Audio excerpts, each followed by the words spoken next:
Good morning, Alex and friends. I'm Grace. Today is Tuesday, April 21st, 2026, and you're listening to Alex's News.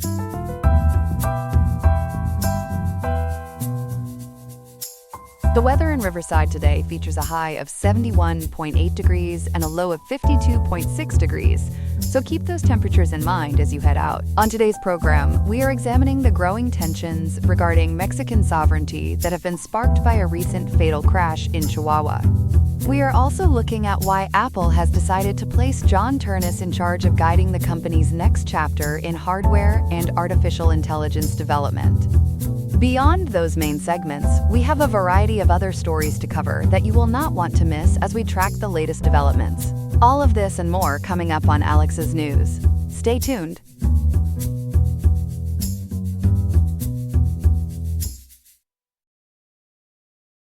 Good morning. We're starting with a major story out of Mexico, where a deadly crash has sparked a diplomatic firestorm between Mexico City and Washington. Ethan's been following this one closely. Ethan, what happened? So in the early hours of Sunday, April 19th, a 5-car tactical convoy was heading back from a mission in the mountains of Chihuahua. According to KCRA3 News, via the Associated Press, the convoy had been out dismantling 6 clandestine drug labs in the municipality of Morelos. That's deep in what's known as the Golden Triangle, territory heavily contested by the Sinaloa cartel. Around 2 a.m., the lead vehicle, a reinforced transport van, skidded on a high-altitude mountain highway connecting Morelos and Huachochi and plunged into a deep ravine. 7 News and Mexico News Daily report the vehicle exploded on impact.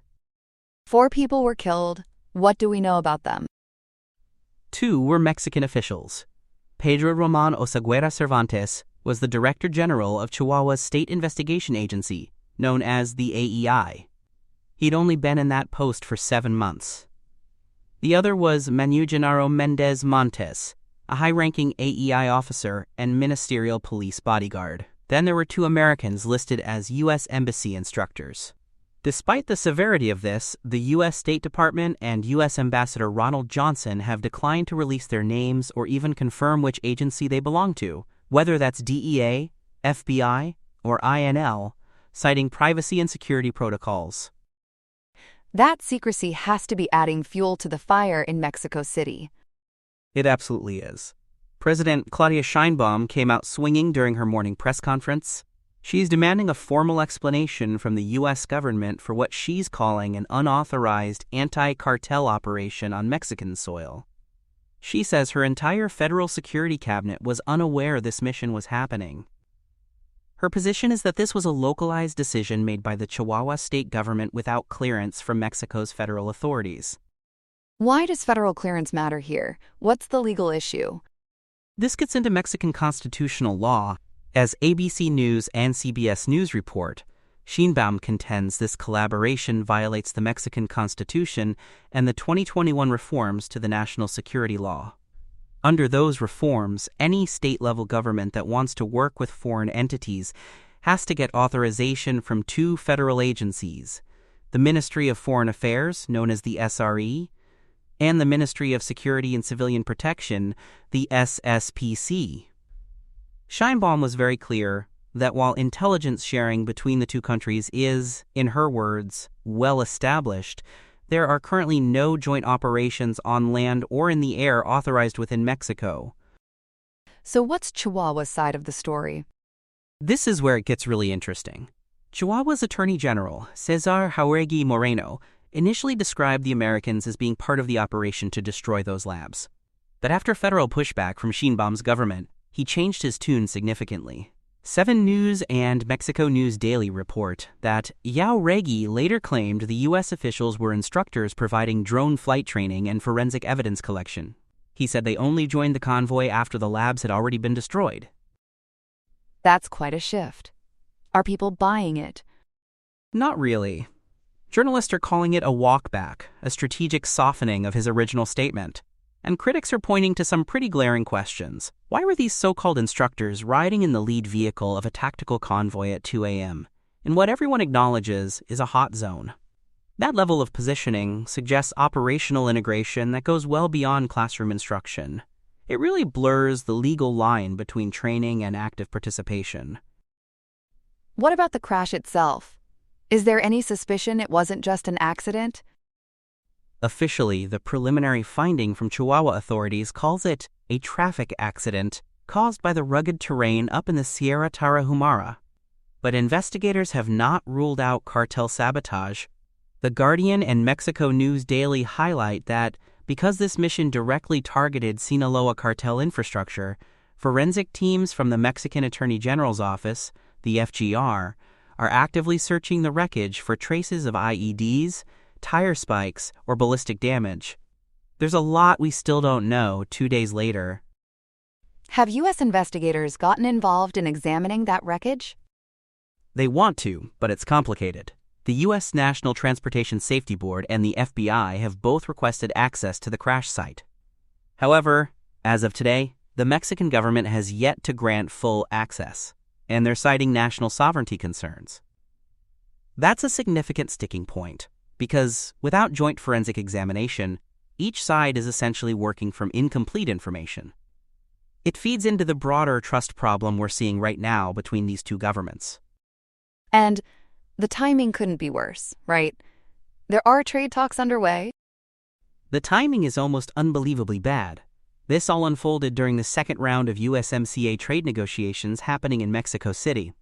The SF Chronicle and reports from the U.S. Trade Representative's office indicate that U.S. Trade Representative Jamieson Greer and Mexican Economy Minister Marcelo Ebrard had been deep in technical discussions on steel and automotive rules. But those talks have been completely overshadowed by what officials are calling the trust deficit created by the Chihuahua incident. It's hard to negotiate trade terms when one side feels the other is running unauthorized operations on its soil. There's also been a major cartel development recently that's raising tensions even further. Right, and this is critical context. In April 2026, Nemesio Ruben Oseguera Cervantes, the infamous cartel boss known as El Mencho, or mockingly as El Menso, was killed in a massive shootout in Tapalpa, Jalisco. His death triggered a wave of narco blockades and arson attacks across parts of the country. It got so dangerous that the U.S. State Department issued Level 4 do not travel warnings for several Mexican states. Public safety in parts of Mexico is at what analysts describe as war zone levels right now. And the Trump administration has been pushing for more U.S. involvement in fighting the cartels. Exactly. This crash lands in the middle of escalating pressure from the Trump administration for Mexico to allow more aggressive U.S. intervention against the cartels. President Sheinbaum has consistently labeled that kind of intervention as unnecessary. So you can see why this incident hit such a nerve. To Sheinbaum, it looks like the very kind of unauthorized boots-on-the-ground activity she's been warning against. To Washington, the cartel threat justifies close collaboration. Those two positions are very far apart right now. So what's being done to de-escalate this? President Sheinbaum has set up a high-level meeting between U.S. Ambassador Ronald Johnson and Mexico's Foreign Minister Roberto Velasco. The goal is to clarify the legal framework of the Chihuahua mission and determine whether any national security laws were circumvented. It's essentially a diplomatic demand for answers before this spirals any further. Is the Mexican government looking at this more broadly, beyond just this one incident? They are. As of today, the Mexican federal government is conducting a review of all state-level agreements with the United States. The aim is to prevent any further unauthorized operations, what officials are characterizing as boots on the ground without federal knowledge. It's a sweeping response that could reshape how U.S. and Mexican agencies cooperate at the local level for years to come. This is really about drawing a line on sovereignty. A lot of moving pieces here. Is there any indication when we might get more answers on the crash investigation itself? Not yet. The forensic work by the FGR is ongoing, and until Mexico decides whether to grant the NTSB and FBI full access to the wreckage, we're likely looking at parallel investigations that may or may not reach the same conclusions. The diplomatic channel through Ambassador Johnson and Foreign Minister Velasco is probably our best bet for any near-term clarity. But given how politically charged this has become on both sides of the border, I wouldn't expect quick resolution. A really complicated story, with big implications. Ethan, Thanks for walking us through it. Thanks, Grace. Our second story this morning is a big one out of Cupertino. Apple confirmed yesterday that Tim Cook will step down as CEO on September 1st of this year, ending a 15-year run atop the world's most valuable company. Chloe has been following this story closely. Chloe, this has been rumored for a while, but now it's official. Walk us through what we learned yesterday. It really is official now. Apple put out a press release through the Apple newsroom and filed a Form 8K with the SEC, so there's no ambiguity here. According to NPR and Al Jazeera, Tim Cook will hand the reins to John Ternus, who's currently Apple's Senior Vice President of Hardware Engineering. Ternus is 50 years old and has spent 25 years at the company. He's widely seen as a product-first leader, someone who's been hands-on with the iPhone, iPad, Mac, and Apple's transition to Apple Silicon. So Cook isn't leaving the company entirely, though, right? That's correct. The 65-year-old will shift into a new role as executive chairman. Al Jazeera notes this mirrors what other tech leaders have done, like Jeff Bezos at Amazon and Reed Hastings at Netflix. Cook's focus will be on global policy engagement and diplomacy, areas where he's had real influence over the years. He'll also support Ternus through the summer transition, leading up to that September 1st handoff. And there are other leadership changes beyond the CEO role? There are, and they're significant. Johnny Srouji, who is the SVP of Hardware Technologies, has been promoted to a brand new position called Chief Hardware Officer. Tom Mary will step up to lead the hardware engineering organization, reporting directly to Srouji. And Arthur Levinson, who's been chairman of the board for a long time, will transition to lead independent director. So this is really a full reshuffling of the top ranks, not just a one-for-one swap. Let's talk about Cook's legacy. 15 years is a long time to run a company that size. It really is, and the numbers tell the story. Al Jazeera and NPR both highlight that when Cook took over from co-founder Steve Jobs back in 2011, Apple's market cap was around $350 billion. Today it sits at roughly $4 trillion, which is more than a 1,000% increase. Annual revenue went from $108 billion in 2011 to over $416 billion in fiscal year 2025. Critics always said he wasn't the visionary that Jobs was. Is that fair? It's a comparison that followed him his entire tenure. But Cook carved out his own kind of legacy. He launched the Apple Watch, AirPods, and Apple Vision Pro, expanding the ecosystem well beyond the iPhone. He also turned Apple into a services giant, with divisions like Apple Pay, Apple TV, and Apple Music now generating over $100 billion annually. NPR also points out a deeply personal milestone. In 2014, Cook became the first Fortune 500 CEO to publicly come out as gay, and he's been a prominent role model for LGBTQ+ youth ever since. Now, the timing here is interesting because Apple has been under a lot of pressure on artificial intelligence. What's the connection? That's really the backdrop to this whole transition. Bloomberg and 9to5Mac have detailed a massive Siri overhaul that's internally codenamed Project Campo, sometimes referred to as Project Campos. The concern inside the industry has been that Apple, quote, blown a 5-year lead, end quote, in AI. So the company has entered a multi-year partnership with Google worth $1 billion per year to use Gemini 2.5 Pro as the foundational brain for a completely revamped Siri. $1 billion a year to Google? That's a huge commitment. What exactly will the new Siri look like? The goal is to transform Siri from a basic voice assistant into a full generative AI chatbot baked into iOS 27. They're expected to show this off at WWDC 2026. One major feature is something called on-screen awareness, where Siri can understand and act on information visible in apps like Mail and Safari. There are also what they're calling agentic capabilities, meaning Siri could handle complex actions across multiple apps, like taking a receipt and adding it to your expense report automatically. Is Apple planning to charge for any of this? They are, and that's a notable shift. Apple plans to bundle the most advanced AI features under something called Apple Intelligence Pro, which would be tied to iCloud Plus subscriptions. That effectively marks Apple's entry into AI as a service. It's a new revenue stream that could be enormous given how many devices are already out there in people's hands.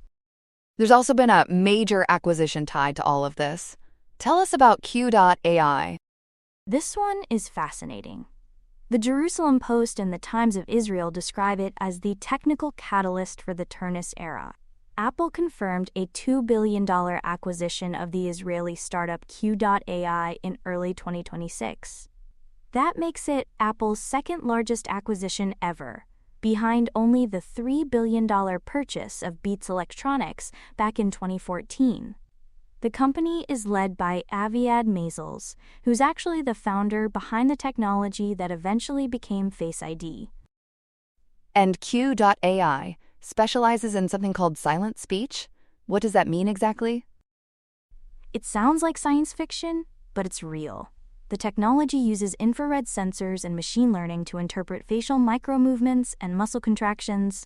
Basically, a device can understand commands that are merely mouthed or whispered without making any actual sound. CNET and Apple Insider report that John Ternus has already fast-tracked integrating this technology into several product lines. Which products are we talking about? 3 main areas. First, the AirPods Pro 3, which are expected to feature low-resolution infrared sensors for a whisper mode that lets users dictate messages privately in public spaces. Second, a pair of Apple smart glasses under a project called Project N50, slated for 2027, which would rely on Q.ai for a completely nonverbal AI companion experience. And third, something called the AI Pendant, which is described as an AirTag-sized wearable designed to interpret sub-vocalized commands in high-noise environments. The idea of controlling a device without saying a word out loud is pretty remarkable. How has Wall Street reacted to all of this? Surprisingly calmly, actually. Analysts cited by Macworld and The Guardian described the transition as, quote, carefully choreographed, end quote. Investors seem to view the choice of Ternus as a sign of continuity rather than disruption. The stock has been stable, which suggests the market had at least some of this priced in already.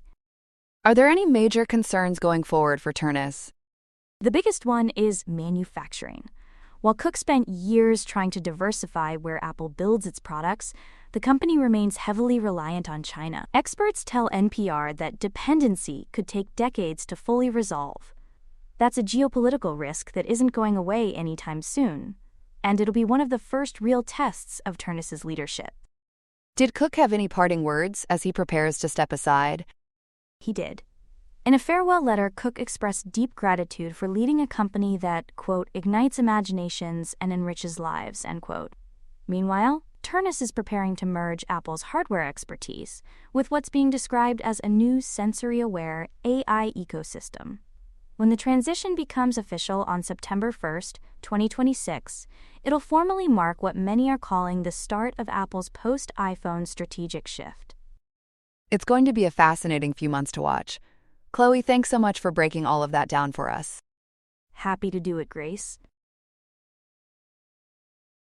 Here are some other headlines. The 2-week United States and Iran ceasefire is running on fumes as it prepares to expire this Wednesday evening. President Donald Trump has fueled tensions by stating an extension is highly unlikely unless a comprehensive deal is reached to end the 7-week war. While Vice President J.D. Vance is leading a delegation to Islamabad today to bridge the gap in a second round of face-to-face talks, the diplomatic waters are already looking choppy. Iranian negotiator Mohammad Bagher Khalibaf warned Tehran might skip the summit entirely, citing a lack of good faith following the recent American seizure of an Iranian-flagged cargo ship.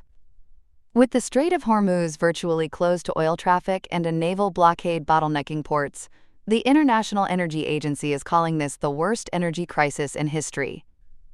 Global players like Pakistan and China are pressing both sides to keep the momentum going before the situation hits a breaking point, and returns to the level of hostilities seen in Operation Midnight Hammer, potentially cutting off 20% of the global oil supply.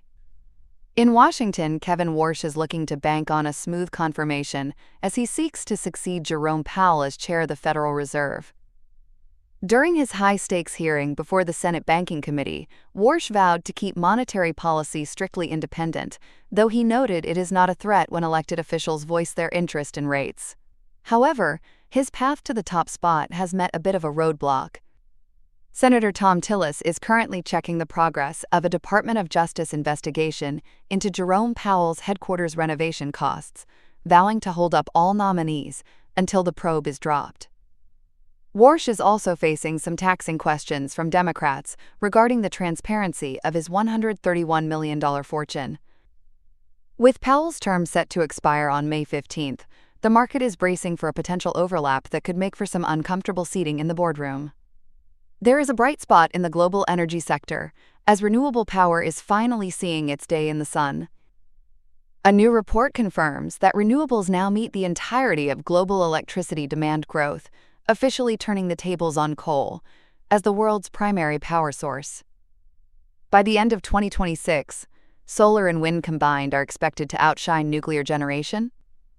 This age of electricity has seen battery storage become a real powerhouse, adding 110 gigawatts of new capacity.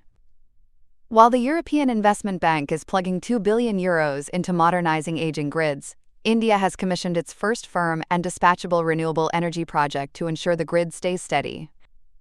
In Pennsylvania, the Commonwealth Court has delivered a landmark ruling striking down a decades-old law that prohibited Medicaid coverage for abortions. In a 4-3 decision, Judge Matthew S. Wolf noted the Constitution guarantees a fundamental right to reproductive autonomy. This decision effectively ends a two-tier system for healthcare access, though Republican Attorney General David Sunday is currently reviewing the case for a potential appeal. Finally, a rare mass shooting in Kyiv has left 7 victims dead after a gunman opened fire in the Dmiivka neighborhood. The attacker, Dmytro Vasilchenkov, set his apartment ablaze before taking hostages at a supermarket. The tragedy has triggered a political firestorm, leading to the resignation of the patrol police chief after officers were seen retreating from the scene. The event has reignited a fierce national debate regarding civilian gun rights, as the country aims to balance safety with self-defense. That's all we have for now. Today's episode was made by Alexander King with Claude Opus 4.6, Gemini Pro 3.1, Gemini Flash 3, and Google Cloud Text-to-Speech. I hope you have a great day. I'll see you tomorrow, Alex.